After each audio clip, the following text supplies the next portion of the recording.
اللہ تعالیٰ کا شکر ہے کہ جس نے ہمیں اپنی مصروف زندگی میں سے وقت نکال کے یہاں بیٹھنے کا موقع دیا، اور اتفاق سے رمضان کی آج جو ہے نا پہلا روزہ ہے، اور رمضان کے متعلق ہی ہم بات کریں۔ سورۃ بقرہ کی آیت نمبر 183 سے لے کے 185 کے آگے تک کچھ آیتیں ہیں جو ڈائریکٹ اللہ تعالیٰ نے رمضان مبارک کے متعلق جو ہے نا وہ نازل کی ہے۔ کافی آیات کٹی ملتی ہیں، ان میں سے کچھ آیات جو ہے نا ہم یہاں پہ پڑھتے ہیں اور دیکھتے ہیں کہ روزہ رکھنے کی کیا فضیلت ہے، اس کی کیا افادیت ہے۔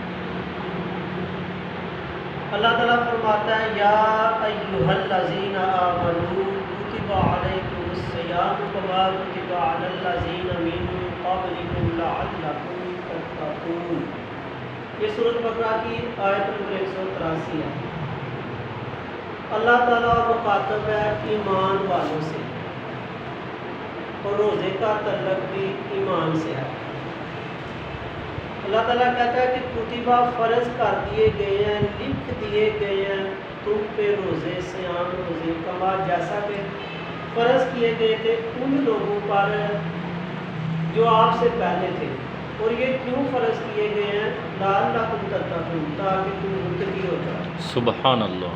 جہاں پہ اللہ تعالیٰ نے لفظ کتبہ کاتبہ لگایا ہے، وہ کام بہت ہی زیادہ اہم ہے، فقیر اہم ہے، اور یہ وہ اعمال ہیں جہاں پہ کتبہ کاتبہ اللہ تعالیٰ نے لگایا کہ جو اللہ تعالیٰ کے پاس ہیں، اللہ تعالیٰ نے ان کی کہہ لو، یہ لفظ اللہ کے لیے روا نہیں، لیکن انسانوں کے کو سمجھانے کے لیے، جیسے ہم یہ نہیں کہتے کہ کسی کام کی پین لیں، اس کو بڑا اہم کر کے تو کریں، اسی طرح جن کاموں کو اللہ تعالیٰ نے ہم انسانوں کے لیے بہت ہی زیادہ اہم سمجھا، ان کے لیے اللہ تعالیٰ نے کاتبہ کتبہ لفظ لگایا۔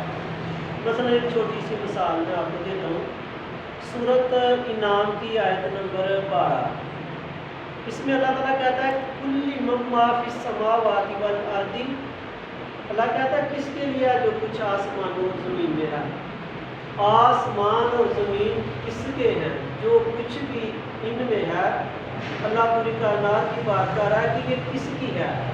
پھر اللہ کہتا ہے قل للہ، خود اللہ کہتا ہے کہ یہ میری ہے۔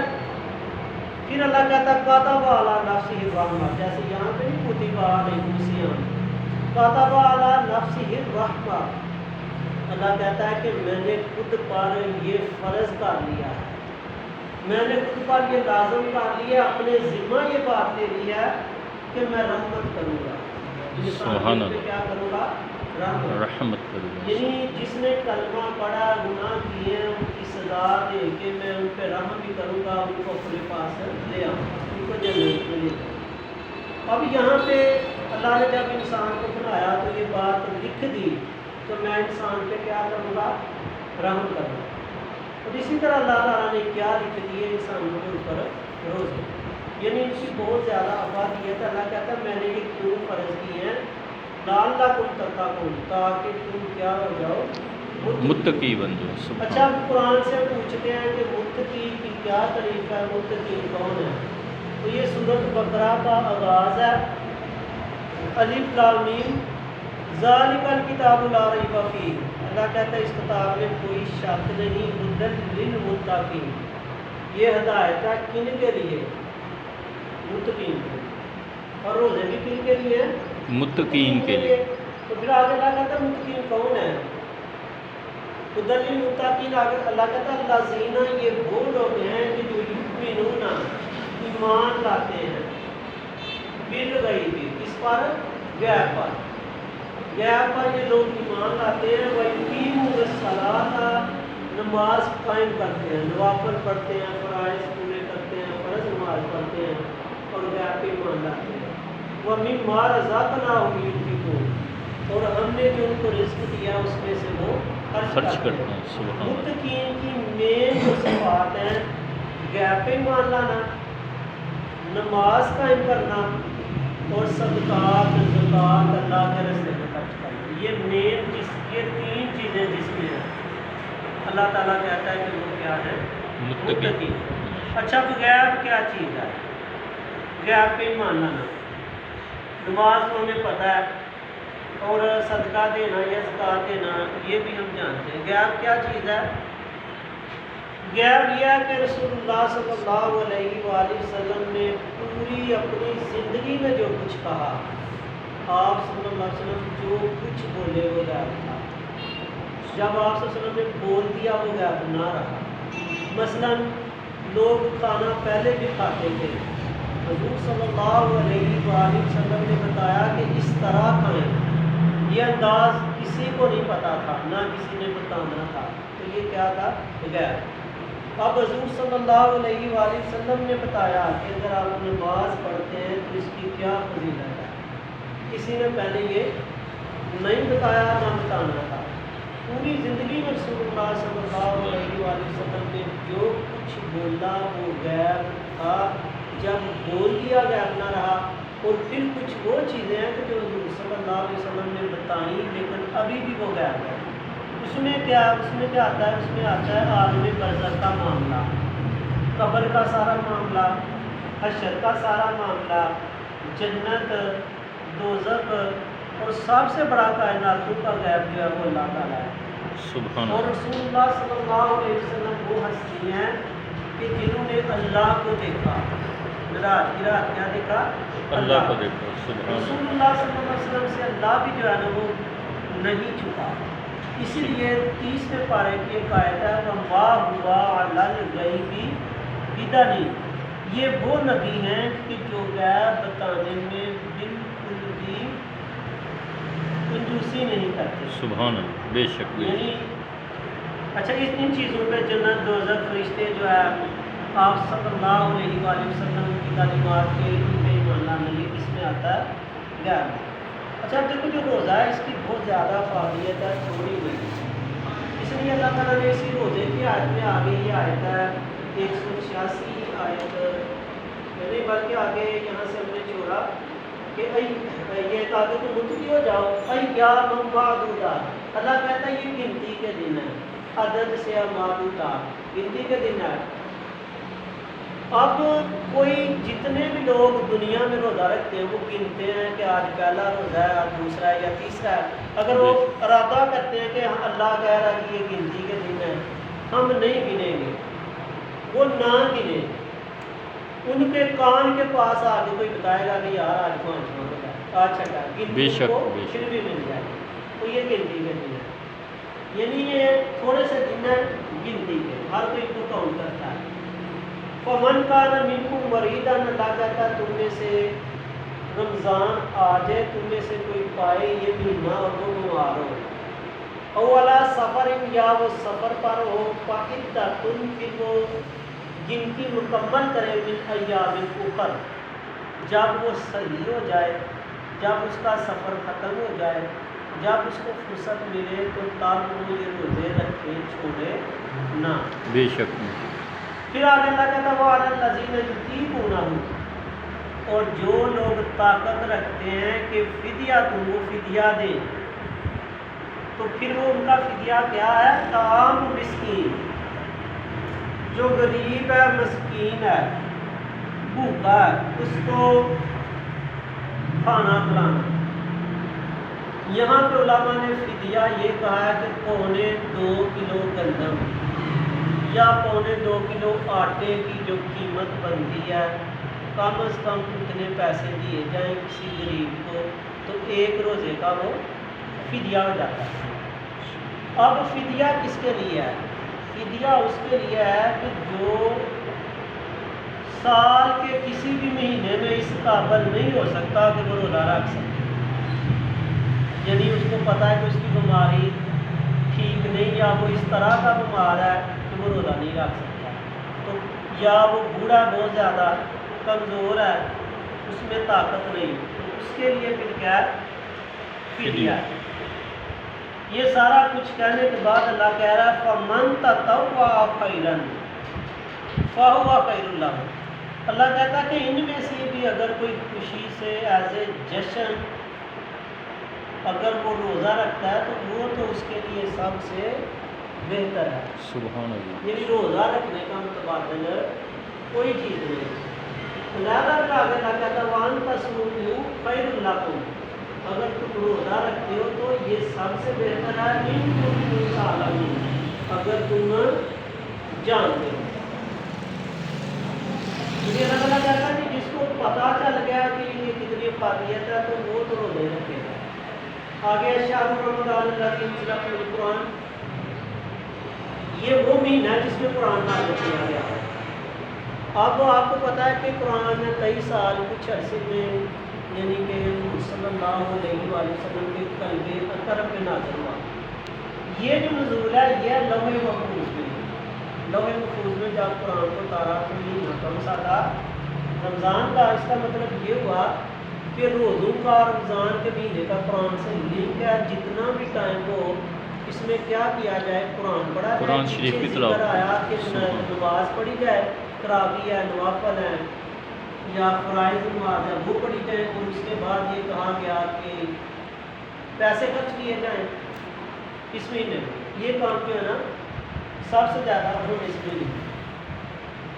اچھا آگے اللہ تعالیٰ کہتا ہے کہ یہ جو انزل فیہ القرآن ھدی للناس وبینات من الھدی والفرقان، قرآن جو ہے نا یہ وضاحت کرتا ہے، یہ ہدایت دیتا ہے، حق و باطل میں فرق کرتا ہے. اور پھر چیک کرنا ہونا انسانوں میں کہ کیا انسانیت باقی ہے، جو مسلمان ہیں کیا ان میں کوئی جان ہے. تو اس مہینے میں آپ چیک کریں گے کیا وہ روزہ رکھتے ہیں. اگر جتنے بھی لوگ گناہ گار ہیں جیسے بھی ہیں روزہ وہ رکھتے ہیں تو اس کا مطلب تھوڑا بہت اسلام ابھی زندہ ہے. اگر نہیں رکھتے تو سمجھے کہ کوئی حال نہیں ہے مسلمانوں کا نہ اسلام کا، اور پھر حالت جو ہے نا وہ قابل رحم بنتی ہے. تو یہ اللہ تعالیٰ کہتا ہے کہ فرقان ہے. فمن شاہد منکم الشہر، جو کوئی اس مہینے کو پالے فلیصمہ، چاہیے اس کو تم اس کے روزے ضرور رکھیں. سبحان اللہ. ومن کان مریضا ولا سفر، پھر اللہ نے کہا کہ جو بیمار ہے سفر پہ ہے فعدۃ من ایام اخر، دوبارہ ریپیٹ کیا کہ وہ دوسرے دنوں سے گنتی پوری کرے. پھر اللہ کہتا ہے یرید اللہ بکم الیسر، اللہ کہتا ہے میں تو تم سے آسانی کا ارادہ رکھتا ہوں. ولا یرید بکم العسر، آپ کو میں تنقید نہیں کرنا چاہتا. ولتکملوا العدۃ، چاہیے کہ تم گنتی مکمل کرو. ولتکبروا اللہ، اللہ کی کبریائی بیان کرو. علی ما ہداکم، اس بات پر کہ اس نے تمہیں ہدایت دی، اس بات پر کہ اس نے تمہیں توفیق دی روزہ رکھنے کی. وَلَعَلَّكُمْ تَشْكُرُونَ، اور تمہیں چاہیے کہ اس کا شکر ادا کرو. سبحان. اچھا اس کے بعد اللہ تعالیٰ نے یہ سارا بیان کر کے تو اللہ تعالیٰ نے دیکھے کتنے پیارے انداز سے اللہ نے انسان سے مخاطب ہوا ہے. اور یہ ایک حدیث بھی ملتی ہے کہ آگے میں آپ کو اس کی یہ بتاؤں گا بھی کہ جو روزہ ہے اللہ تعالیٰ کہتا ہے کہ اس کا اجر میں خود دوں. ایک جگہ اللہ کہتا ہے کہ میں اس کا اجر دوں گا خود، ایک جگہ کہتا ہے اللہ کہ میں اس کا اجر دوں. اور اس کے بعد 186 جو آیت ہے اس میں اللہ تعالیٰ نے فرمایا کہ وَإِذَا سَأَلَكَ عِبَادِي عَنِّي فَإِنِّي قَرِيبٌ. اب بتائیے کہ جب بندہ روزہ رکھتا ہے نا تو اس کو یعنی کہ ایک مشکل سے وہ گزرتا ہے اور اس کو خیال آتا ہے کہ میں 16 گھنٹے یا 14 گھنٹے بھوکا رہا ہوں، اگر مجھے نہ کھانا ملے تو میرا کیا حال ہے. اس کا اللہ پہ ایک اعتماد جو ہے نا وہ بڑھتا ہے، یا اس کو اس چیز کا ادراک ہوتا ہے کہ پریشانی یا تکلیف یا مشکل بھی کوئی چیز ہے. تو اللہ تعالیٰ پھر کہتا ہے وَإِذَا سَأَلَكَ عِبَادِي عَنِّي فَإِنِّي قَرِيبٌ، جب بندہ میری طرف توجہ کرتا ہے، مجھ سے کچھ مانگتا ہے، مجھ سے سوال کرتا ہے تو اس میں کوئی شک نہیں کہ میں اس کے بہت ہی زیادہ قریب ہوتا ہوں. سبحان اللہ. بے شک. مجیب ہوں، اللہ کہتا ہے میں خود جواب دیتا ہوں دعوتاً اس کی پکار کا. یعنی اس نے جس مقصد کے لیے مجھے آواز دی، جو سا مجھ سے سوال کیا، جیسے اس نے میری طرف توجہ دی تو میں خود جو ہے نا اس چیز کا جواب دیتا ہوں. دائی پکارنے والے کی پکار کا ازادانی، جب بھی وہ مجھے پکارتا میں خود اس کی پکار کا کیا کرتا ہوں؟ جواب دیتا ہوں. اللہ تعالیٰ کہتا ہے میں نے آگے کوئی اسسٹنٹ نہیں رکھا ہوا. فَلْيَسْتَجِيبُوا لِي، پھر چاہیے کہ بندہ مجھے مان لے. کس لیول پہ اللہ کہہ رہا ہے؟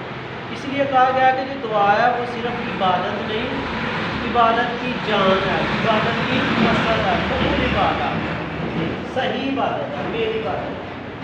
وَلْيُؤْمِنُوا بِي، اور چاہیے کہ مجھ پہ ایمان لے آئے، اللہ یرشدون، تاکہ بندہ ٹریپ نہ ہو، الجھے نہ، کسی گندا منت گر جائے، سیدھے راستے پر رہے، اسے کوئی پریشانی نہیں ہو.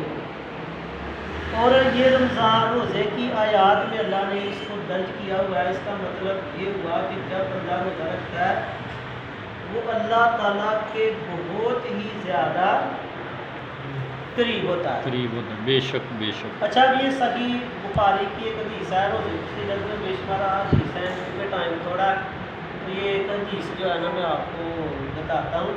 بخاری کی 1904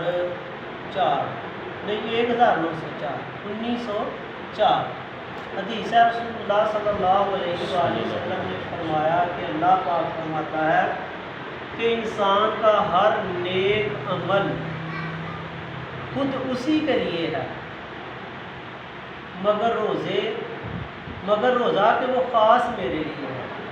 اب دیکھو جو لکھے جا رہے ہیں نیک مال فرشتے ان کی سزا جزا لکھتے ہیں، لیکن اللہ یہاں پہ کہہ رہا ہے کہ روزہ جو ہے اس کا اجر خاص میرے لیے ہے اور میں ہی اس کا بدلہ دوں گا. سبحان اور اللہ. پھر فرمایا روزہ گناہوں کی ایک ڈال ہے. آپ کو گناہ پکڑنے لگتے ہیں، کسی طرح کے بھی روزہ رکھا ہے تو اللہ تعالیٰ اس گناہ سے آپ کو بچا لے گا. سبحان اللہ. اور اگر کوئی روزے سے ہو تو اسے فحش کوئی نہیں کرنی چاہیے اور نہ شور مچائے، یہ نہ کہ میں منہ سے مر گیا، اور نہ کوئی لڑائی ہوتی ہے گالی نہ دے، نہ زیادہ وہ لڑے، بلکہ کوئی لڑنا چاہے بھی تو اس کو یہ کہے کہ میں ایک روزہ دار ہوں یا میں روزے سے ہوں. ایسا وہ کہے گا تو کوئی لڑے گا نہیں. سبحان اللہ. اس ذات کی قسم جس کے ہاتھ میں محمد صلی اللہ علیہ وآلہ وسلم کی جان ہے، آئیے.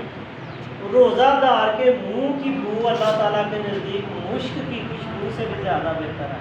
سبحان اللہ. ماشاء جب اللہ. رسول اللہ صلی اللہ علیہ وسلم نے یہ فرمایا تھا اس وقت مشک کوئی اتنی مہنگی نہیں تھی. سبحان اللہ. اب جتنی بھی خوشبوئیں ہیں یا آپ کہہ لو چیزیں ان میں سے سب سے مہنگی جو ہے وہ سبحان اللہ.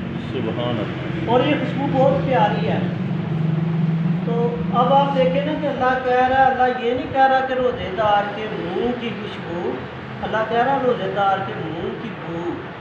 یعنی روزے دار جتنا مرضی بھی گناہ گار ہے، گندا مندہ ہے، جو بھی ہے، اس نے میرا حکم مان کے کوئی روزہ رکھ دیا تو اللہ کہہ رہا ہے کہ میرے نزدیک وہ مشک کی خوشبو سے بھی زیادہ اس کے منہ کی بو بہتر ہے. سبحان اللہ. ماشاء اللہ. اور پھر اللہ یہ وسلم فرما رہے ہیں کہ روزہ دار کو 2 خوشیاں حاصل ہوں گی. ایک تو جب وہ روزہ افطار کرتا ہے تو خوش ہوتا ہے، ہوتی ہے نا خوشی. اور دعا بھی کوئی یہ کہے جی دیکھو اللہ تعالیٰ جیسے انسانوں سے بات کر رہا ہے، اگر کوئی یہ کہے جی روزہ افطار کرتے ہوئے مجھے خوشی نہیں ہوتی تو مانا ہی نہیں جا سکتا، خوشی ہوتی ہے. ایک وہ خوشی، اور دوسرا جب وہ اپنے رب سے ملاقات کرے گا تو اپنے روزے کا ثواب پا کر خوش ہوگا. اب یہاں پہ قابل غور بات یہ ہے کہ جنت جو ہے نا سب سے بہترین جنت وہ نہیں ہے، جنت کا وہ حصہ جس میں جنتیوں کو اللہ کا دیدار ہو. بڑے ایسے جنتی ہونے ہیں کہ وہ جنت میں تو ہونے ہیں لیکن ان کو اللہ کا دیدار اللہ کا دیدار نہیں ہونا. اب اللہ کہہ رہا ہے کہ روزے دار جب اپنے رب سے ملاقات کرے گا، اس کا مطلب یہ ہوا کہ جو روزہ رکھتا ہے وہ اللہ تعالیٰ سے کیا کرے گا، ملاقات، اس کو اللہ تعالیٰ کا دیدار جو ہے وہ نصیب ہوگا. بے شک. اور ایک حدیث میں ایسے فرمایا الصوم وانا اجزا بھی، ایک جگہ عاجزی ہے ایک جگہ اجزا ہے. یعنی اللہ تعالیٰ کہہ رہا ہے کہ روزہ میرے لیے ہے اور میں چاہتے خود اس کی جزا. اچھا اب یہ تھوڑا سا جو ہے نا ہم اس کو سائنٹیفک طریقے سے دیکھتے ہیں، سائنسی حوالے سے کہ کیوں اللہ تعالیٰ نے اس کو بڑی اہمیت دی، اس کے لیے جب لکھا تو یہ لکھا کتب علیکم سیام، اس کی وجہ یہ ہے کہ دیکھو وقت کے ساتھ ساتھ سائنس بتائے گی، تھوڑی سی باتیں میں آپ کو بتاتا ہوں۔ یہ ایک بیالوجسٹ ہیں، جاپانی بیالوجسٹ ہیں، عالمی یہ نوبل انعام یافتہ بھی ہیں، یوشی نوروشیمی۔ انہوں نے جو ہے نا اس پہ ریسرچ کی، روزے کی افادیت کے، اس کا انسان کو کیا فائدہ ہوتا ہے، اس کی ان کو نوبل پرائز بھی ملا۔ تھوڑی سی باتیں انہوں نے بتائیں، اس میں سے میں آپ کو بتاتا ہوں۔ ایک تو بات یہ ہے کہ جو انسان روزہ رکھتا ہے اس کا فیصلہ کرنے کی جو طاقت ہے، سائنس کہتی ہے کہ وہ بڑھ جاتی ہے، وہ اچھا فیصلہ کرتا ہے، اور پھر اس کی خود پہ جو کنٹرول ہے، اس کی خود اعتمادی، کانفیڈنس، وہ نروس نہیں ہوتا، بے شک بے شک، یہ چیز اس میں انکریز ہو جاتی ہے۔ سبحان آگے ہم اللہ۔ دیکھیں گے کہ یہ کون سے حالات پیدا ہوتے ہیں جو ان چیزوں کو بڑھا دیتے ہیں۔ اور دوسرا یہ ہوتا ہے کہ آپ کبھی دیکھیں کہ انسان اپنی پوری زندگی میں رمضان کے علاوہ یا روزے کی حالت کے علاوہ کبھی ایسا ہوتا ہے کہ وہ کچھ کھائے نہ، کبھی وہ کچھ کھا رہا ہوتا ہے، کبھی وہ کچھ پی رہا ہوتا ہے، اور یہ کھانا پینا منہ سے آگے جانا ہوتا ہے۔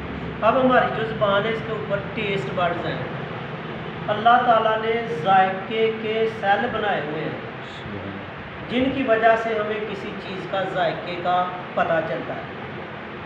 یہ جو ٹیسٹ بڈز ہیں انہیں سال میں کوئی 20-25 دن کے لیے 10 سے اوپر گھنٹوں کے لیے نا ریسٹ چاہیے ہوتی ہے۔ اب روزے کے علاوہ یہ ریسٹ مل ہی نہیں سکتی، یعنی اگر آپ روزہ رکھتے ہو تو 10 گھنٹے سے زیادہ آپ نے کوئی چیز نہیں کھانی۔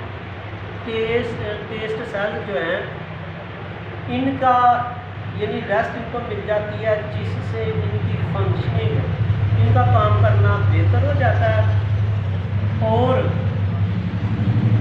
ان میں جو انسان میں جو ذائقے کی حص ہے وہ بڑھ جاتی ہے، چیزوں کا ذائقہ زیادہ آتا ہے۔ رمضان کے بعد یا رمضان میں آپ دیکھنا کہ یہ ٹیسٹ بڈز جو لوگ پراپر روزہ رکھتے ہیں ان کے یہ ٹیسٹ بڈز ویسٹ نہیں ہوتے، ان کو کوئی بیماری نہیں لگتی زبان کے اوپر جو سیل ہے۔ اور بڑے لوگ ہیں کہ جن کے ذائقے کے سیل ختم ہو جاتے ہیں، ان کے لیے مٹی کھانا یا ایپل کھانا ایک برابر ہے۔ وہ بیچارے کھاتے تو ہیں لیکن ٹیسٹ نہیں، زندہ رہنے کے لیے پھر وہ کھاتے ہیں، ٹیسٹ ان کو نہیں آتا ہے۔ تو روزہ جو ہے ٹیسٹ بڈز کو کیا کرتا ہے، ان کو امپروو کرتا ہے، یعنی ذائقہ بڑھ جاتا ہے۔ اس کے علاوہ انسان کا جو مدافعتی نظام ہے، جیسے کہہ رہے تھے کہ کرونا آیا، جن کا بیماریوں کے خلاف لڑنے کا نظام، امیون سسٹم اسٹرانگ ہے، ان کو اس وائرس نے کچھ نہیں کہا، اور یہ امیونٹی جو ہے نا یہ بڑھتی ہے اس سے روزہ رکھنے سے۔ اصل میں ہوتا یہ ہے کہ انسان میں کچھ سیل جو ہے نا وہ وقت کے ساتھ ساتھ ڈیڈ ہوتے ہیں، مردہ ہو جاتے ہیں، جسم کا حصہ بننے ہوتے ہیں، اور ان میں بھی کچھ ہماری ناقص خوراک کی وجہ سے ڈیمیج ہوتے ہیں۔ جب ہم روزہ رکھتے ہیں یہ ڈیمیج سیل، یہ ناقص سیل جو ہیں یا جو ویسٹ مٹیریل ہے ہم خوراک کھاتے ہیں، اس میں کچھ ناقص چیزیں ہوتی ہیں، وہ ہمارے جسم کی چربی میں شامل ہو جاتی ہیں۔ اور جب کوئی انسان روزہ رکھتا ہے تو یہ 16 گھنٹے وہ بھوکا رہتا ہے نا، تو ایک خود کار سسٹم ہے، لیمفیٹک سسٹم ایک اور سسٹم ہے، اس نظام کے تحت یہ ہمارا جسم جو ہے نا طاقت پوری کرنے کے لیے ان سیلوں کو خود کھاتا ہے۔ یہ پرانے جو امیون سیلز ہیں یہ ختم ہوتے ہیں، ہمارے اندر کی چربی جو ہے وہ ڈیزالو ہوتی ہے، اس میں ٹاکسن نقصان دینے والے کچھ اجزاء ہوتے ہیں، مٹیریلز ہوتے ہیں، آرگینک کمپاؤنڈ ہوتے ہیں، وہ خود استعمال ہونا شروع ہو جاتے ہیں، اور ان کے خود استعمال ہونے کی وجہ سے نئے سیل بھی بنتے ہیں، ماشاءاللہ، جس سے انسان کی خوبصورتی میں اضافہ ہوتا ہے، اس کی سکن بہتر ہوتی ہے، اس کے بال مضبوط ہوتے ہیں، اور سب سے بڑی چیز یہ ہے کہ اس کو کینسر نہیں ہوتا. اللہ کینسر جب بھی ہوتا ہے نا اس پہ باقاعدہ ریسرچ ہے کہ انسان کے جسم میں جو نکارہ سیلز ہیں یا ڈیمیج سیلز ہیں یا بیکار مادے ہیں ان کی پراپر ویسٹ نہ ہونے کی وجہ سے سیل گلتے ہیں سڑتے ہیں، پتہ ہی نہیں چلتا کہ جسم کے کس حصے کا کینسر ہوتا ہے. اگر آپ نے روزے رکھے ہیں تو سال میں ایک دفعہ ضرورت پڑتی ہے کہ یہ سیل جتنے ہو جاتے ہیں کہ یہ ختم ہو. وہی ٹائم ہے رمضان کا. اگر کوئی روزہ رکھ لیتا ہے رمضان کے تو اس کو بھی کینسر نہیں ہوتا. اس میں جو میں نے آپ کو یورو نوشی شیمی یہ جاپانی بیالوجسٹ بتایا ہے، یہ نوبل انعام یافتہ ہے. یہ آپ نیٹ پہ چیک کر لینا، یہ اس کی ریسرچ ہے جو باتیں میں آپ کو بتا رہا ہوں. اچھا اس کے بعد کیا ہوتا ہے؟ اس کے بعد سائنس یہ کہتی ہے کہ ایک ہارمون ہے اینڈروفن.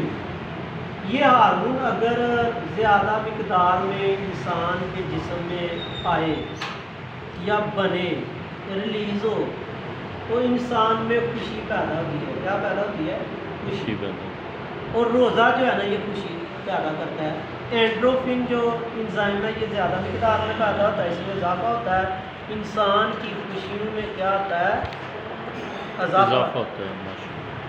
اچھا اس کے بعد یہ ہے کہ جب ہم روزہ رکھتے ہیں تو ہمارا لبلبا جو ہے پینکریاز جس میں ڈیفیکٹ کی وجہ سے شوگر ہو رہی ہوتی ہے، اس کو ریلیکس ہونا سال میں جو ہے نا 1 مہینہ یا 24-25 دن کہتے ہیں کہ بڑا ضروری ہے اس کا ریلیکس ہونا.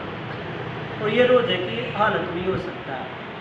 تو جو روزہ رکھتے ہیں قوی امکان یہ ہے کہ ان کو جو ہے نا وہ شوگر بھی نہیں ہوتی. باقی کسی اور جسم کی میں پرابلم کی وجہ سے ہو جائے تو وہ علیحدہ بات ہے. اور اس کے علاوہ جو انسان کا جسم پیٹ بہت بڑھ جاتا ہے، چربی زائد ہو جاتی ہے، موٹاپا، اس سے بھی یہ کیا ملتی ہے؟ نجات ملتی ہے. سبحان اللہ. اللہ تعالیٰ ہمارا یہاں پہ بیٹھنا قبول فرمائے، ہمیں طرح سننے پہ استقامت دے، آمین. اس کا بہترین اجر فرمائے. طیب صاحب کو آپ